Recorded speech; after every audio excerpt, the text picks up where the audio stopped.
Sveiki visi gimę po avino ženklu, savaitės taroskopas jums. Nuo kovo 3 iki kovo 9 dienos.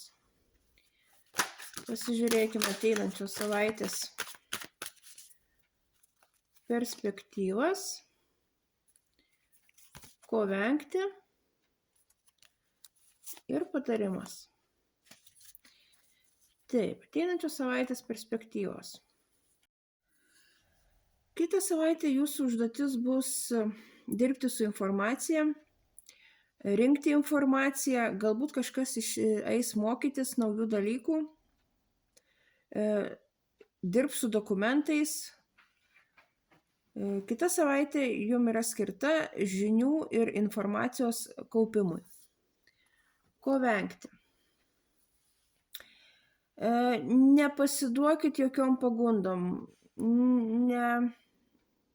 Labai, jeigu gausit kokius ypatingai gerus pasiūlymus, viską apsvarstykit, ar tai nėra spąstai jums, ar tai nėra dalykai, prie kurių jūs nenori prisirišit ir po to jais sunkiai atsikratysit. Taip pat venkite pataikauti savo ir savo silpnybėm. Ir patarimas.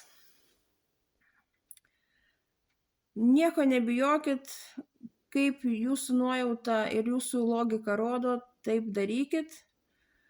Ir visos situacijos išsispręs jum palankia linkme.